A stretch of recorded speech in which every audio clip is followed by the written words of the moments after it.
Hello guys, welcome back. ये कहानी है रायबरेली के पास के एक छोटे से गांव की। रायबरेली के पास एक छोटा सा गांव था। उस गांव में बहुत अच्छी खेती हुआ करती थी। सब लोग बहुत ही मज़े से रहा करते थे। लेकिन उसी गांव के पास में एक बहुत ही बड़ा जंगल पड़ा हुआ था।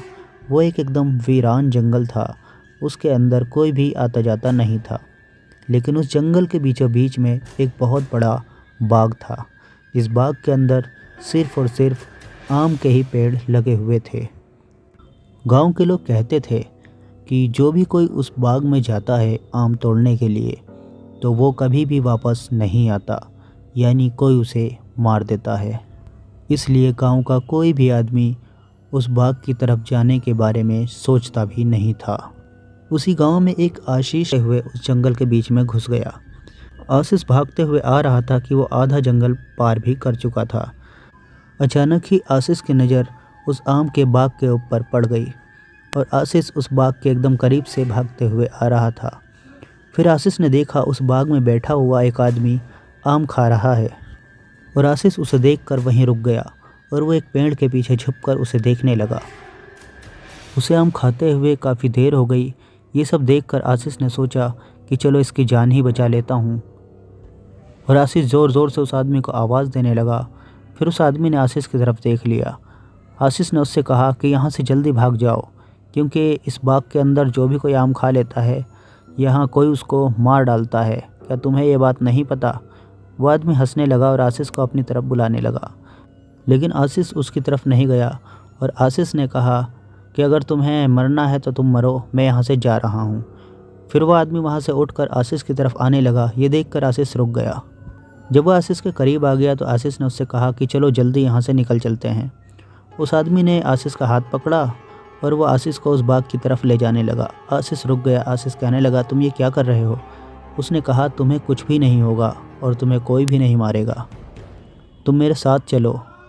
फिर आशीष ने उस आदमी से कहा कि शायद तुम्हें कुछ भी नहीं पता, इस बाग का मालिक एक शैतान है और वह शैतान सभी लोगों को मार दिया करता है जो भी इस बाग में आता है। इसलिए मैं तुमसे कह रहा हूँ, मेरी बात सुन लो और यहाँ से चलो और मुझे भी जाने दो। फिर उस आदमी ने आशीष से कहा, इस बाग का मालिक मैं हूँ और ये मेरा ही बाग है और मैंने आज तक किसी को नहीं मारा। चलो मैं तुम्हें बताता हूँ कि लोग कैसे मर जाते हैं। उस आदमी ने आशीष से कहा कि लोग डर की वजह से मरते हैं। तुम बिल्कुल भी डरना मत। अगर तुम मुझसे डर गए तो शायद तुम्हारे साथ भी कुछ भी हो सकता है। लेकिन मैं किसी को डराना नहीं चाहता और ना ही मैं किसी को मारना चाहता हूँ। लोग मुझसे डर के मारे मर जाते हैं। आशीष ने कहा, वो कैसे? उस आदमी ने कहा, तुम देखो, मैं तुम्हें दिखाता हूँ, लेकिन तुम बिल्कुल भी डरना मत। वो आदमी खड़े खड़े लगभग 60 फीट का हो गया और वो पेड़ों से भी ऊंचा हो गया। ये सब देखकर आशीष डरने लगा और फिर से वो अपने उसी साइज में आ गया जो नॉर्मल आदमियों का साइज होता है। उसके बाद वो आदमी हवा में उड़ने लगा और कहने लगा कि जो भी व्यक्ति मुझे इस तरीके से देख लेता है वो काफ़ी ज़्यादा डर जाता है और मेरा ठिकाना इन पेड़ों के ऊपर ही है, इसलिए मैं यहीं पर रहता हूँ। लेकिन मैं किसी को परेशान करना नहीं चाहता या फिर किसी को मारना नहीं चाहता, और मैं कोई शैतान नहीं हूँ, मैं सिर्फ़ एक जिन हूँ। और फिर उसने वहाँ से कुछ आम उठाकर आशीष के हाथ में रख दिए और कहा कि अपने गांव वालों से कहना कि अगर वो यहाँ से आम खाना चाहते हैं तो वो यहाँ पर आकर आम खा सकते हैं, मैं किसी को कुछ भी नहीं कहूँगा। फिर आशीष उस गांव से बाहर निकल के अपने गांव पहुँच गया। लेकिन कुछ लोगों ने उस जंगल से आते हुए आशीष को देख लिया था। लोगों ने उसके घर वालों से जाकर बताया। फिर आशीष ने उन सभी लोगों को समझाया और अपने घर वालों को समझाया कि उस जंगल में ऐसा कुछ भी नहीं है कि जो लोगों को मार देता हो।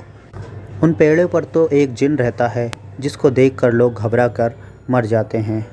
आज मैं उस जिन से मिलकर आ रहा हूँ और उसने मुझसे कहा है अगर कोई भी गांव वाला यहाँ से आम खाना चाहता है तो वो यहाँ पर आकर आम खा सकता है। वो जिन उसे कुछ भी नहीं कहेगा।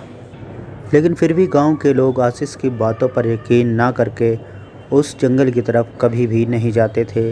बस कभी कभार आशीष उस जंगल के अंदर उस आम के बाग में जाकर आम तोड़कर ले आया करता था और उस जिन से भी मिलकर आया करता था।